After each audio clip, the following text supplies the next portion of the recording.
ulama ya sudah siap untuk jihad fisabilillah, itu biasanya indikasinya menggunakan imamah dan warna hijau ya. Nah, karena kami bukan ulama, kami advokat, jadi tanda bahwa kami siap bertarung secara hukum untuk membela umat ini adalah dengan menggunakan toga advokat. Takbir. Setelah ini kita juga akan menindaklanjutinya dengan mengajukan aduan atau laporan ke ICC di bagian penuntut umum, karena dalam proses pidana di Mahkamah Pidana Internasional atau ICC, International Crime of Court, itu ada 3 pintu untuk memproses. Yang pertama, keputusan dari PBB ya, United Nations, atas rekomendasi PBB maka dilakukan penyelidikan. Yang kedua, rekomendasi atau usulan atau inisiatif dari negara-negara anggota. Jadi sekitar 122 anggota negara yang ikut menandatangani Statuta Roma. Sayangnya memang kita Indonesia belum meratifikasi, karena keberlakuan hukum internasional itu baru mengikat sebagai hukum nasional setelah diadopsi sebagai ketentuan norma hukum nasional. Dan proses untuk mengadopsi norma internasional menjadi hukum nasional itu melalui mekanisme ratifikasi. Dan memang sampai hari ini Indonesia belum meratifikasi. Dan yang terakhir adalah penyelidikan yang dilakukan oleh penuntut umum di Mahkamah Internasional. Nah, dari pintu ketiga inilah kita akan mengajukan laporan aduan kepada jaksa penuntut umum lah, kira-kira begitu ya, penuntut umum di ICC, yang kemudian akan menindaklanjuti laporan kita, aduan kita, penelitian itu untuk melakukan tindakan-tindakan yang diatur di dalam Statuta Roma. Dan di Statuta Roma itu ada 2 hal sekaligus diatur.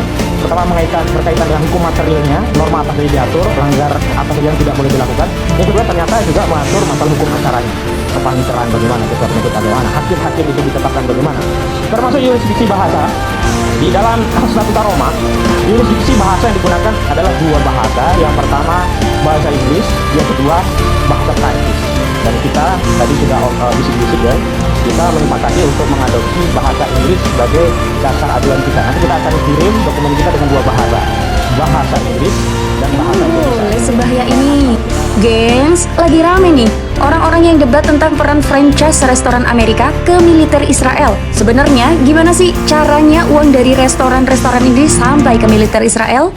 Jawabannya adalah melalui sistem royalti. Emang gimana sih cara kerjanya royalti ini? Melansir dari barons.com, royalti restoran untuk lisensi merek dagang Amerika adalah 5%. Artinya, satu merek franchise milik Amerika di sebuah negara muslim bisa membukukan pemasukan sebesar $400 juta per tahun. Dengan royalti sebesar ini, artinya minimal ada $15 juta yang harus ditransfer ke perusahaan pusatnya di Amerika. Ini belum termasuk biaya impor bahan baku kalau mereka masih impor, dan investasi rutin untuk penjagaan kualitas produk dan peralatan yang harus sesuai dengan standar pusat. Jadi, kalau diakumulasiin, setidaknya ada $40-50 juta yang ditransfer restoran cabang-cabang ini ke Amerika. Efeknya, ini bakal menggerakkan PDB AS sampai $200 juta. Nah, mengingat besarnya rasio pajak AS sendiri adalah 18% dari PDB-nya, pemerintah AS bisa dipastiin bakal menerima $36 juta dari restoran ini. Padahal, uang belanja militer yang diberikan AS buat Israel besarnya adalah 16% atau $5,76 juta.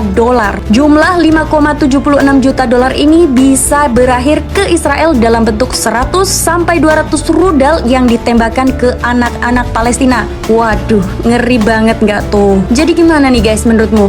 Udah jelas kan gimana caranya uang dari restoran-restoran franchise itu bisa mengalir ke militer Israel? Anggaran itu Anda tahu saudara, Amerika setiap tahun menganggarkan miliaran dolar untuk bantu militer Israel melawan Palestina saudara.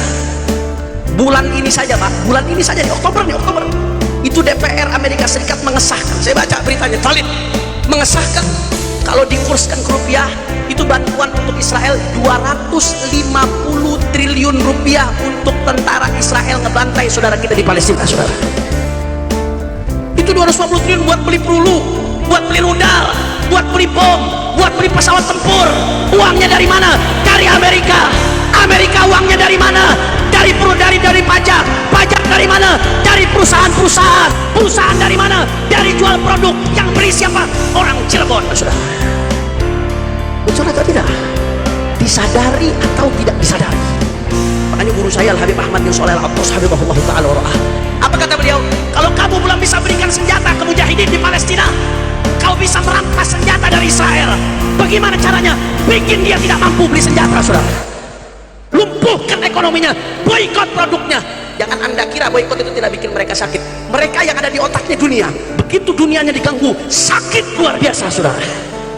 Bahkan kemarin saya baca berita, itu berita valid, bukan hoax, terverifikasi. McDonald di Israel memberikan bantuan makanan sekian ribu paket makanan perharinya ke tentara Israel.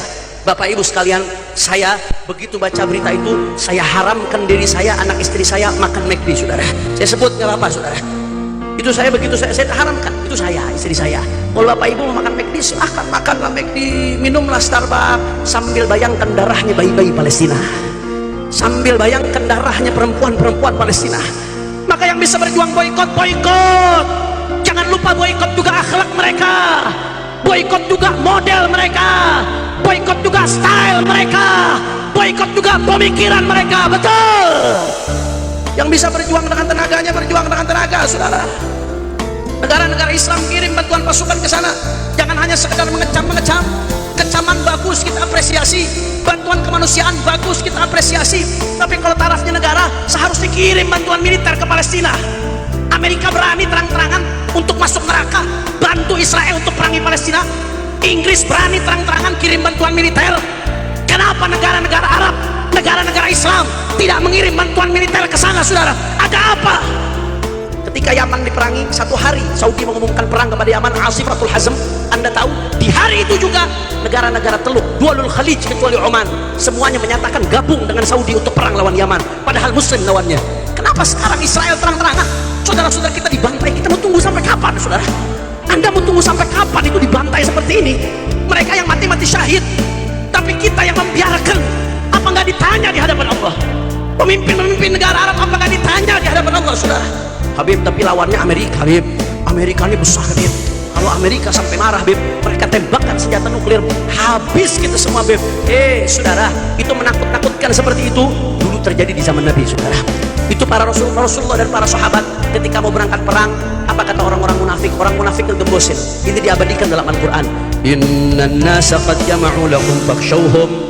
Orang munafik ngomong kepada Rasulullah dan sahabatnya, "Hei Muhammad, hati-hati, musuh kamu banyak, wahai Muhammad. Kamu jangan maju. Kalau kamu maju, kamu bisa habis, wahai Muhammad. Musuh kamu banyak. Tentara mereka hebat. Kalau kita terus maju orang Islam, ini Madinah bisa rata." Itu perkataan orang munafik di zaman Nabi, saudara. Tapi bagaimana keadaan Rasulullah dan sahabatnya? Allah menggambarkan keadaan mereka. Fazadahum imanan wa qalu hasbunallah wa ni'mal wakil. Bukannya mundur, malah bertambah keimanannya. Mereka mengatakan hasbunallah wa ni'mal wakil. Tentunya setelah berusaha sebisa mungkin mengamalkan firman Allah Ta'ala, wa'iddu lahum mastata'tum min quwwati